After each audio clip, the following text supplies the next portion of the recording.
Hello, y'all. This is Kirikomori's House of Hikikomori, and we're gonna talk. This is probably gonna be another short review because it's on a movie this time. It's the Tale of Princess Kaguya, or Kaguya Hime no Monogatari.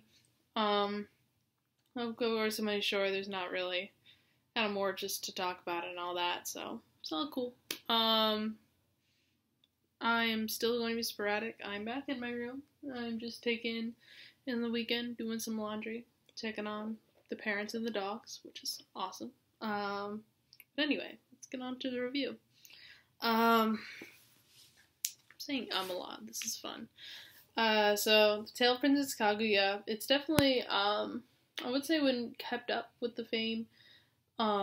It's a Studio Ghibli movie, and let's be real.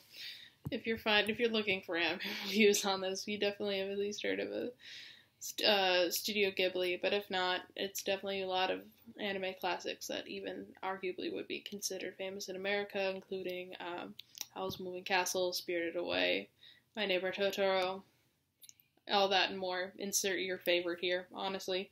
This one came out in 2013. And instead of being a Miyazaki film, it was directed by Takahata Isao, who did Grave of the Fireflies, one of my favorite Ghibli movies. It's sad as heck, but if you're in to cry for about 30 minutes, that's where you gotta go. But anyway, this is not based off of any, not based on any traditional source material. It's actually based directly off an old Japanese myth, which actually that's like one of the few I've read before. So it's funny, I actually already came in like knowing like the general plot. I mean, the funny thing about like myths, especially like I can't find it, but my Japanese folklore is like some are like 5 pages long, and literally one's like a paragraph, and that's all. That's the show. And I think this was kind of in the middle. It was like only about a couple pages long. So, I guess there's a lot of blue sky for it. The main bones of the plot, without getting into too much in case you want to, like, actually watch it, and which I highly recommend you do, for the reasons I will say later. It's a couple, bamboo growers village. The patriarch, or the guy, goes out, and as he's cutting bamboo, he discovers, like, a little girl out of the bamboo stalk, and she grows up really quickly to be very beautiful, and so they basically pack up, move out to the main city center to make her a princess, make her royalty, marry her to a rich prince, and of course all she wants to do is, play with her friends and be a kid and all that, and pretty darn classic. I'd say that's definitely a classic trope. I'll say the art is absolutely beautiful. You can definitely tell where a lot of effort put in. It's not traditional style in the sense that it's definitely out of every anime you see. It's more like it feels like every like each still could be a hokusai print, or like or just like a traditional Japanese art print. It's definitely kind of that kind of paper and like ink feeling. It's really, really beautiful. The music is as well. It's definitely kind of more trying to get into traditional culture rather if the feel aesthetic. I don't think I know enough about the culture to completely be an authority like this is completely traditional, but I'd like to say it is. But it's really great. Music for the same reason I thought it was very beautiful. For those reasons, I'd highly recommend it. Plot-wise, it's definitely more of just a winding narrative than essential. This is conflict. Conflict must be solved.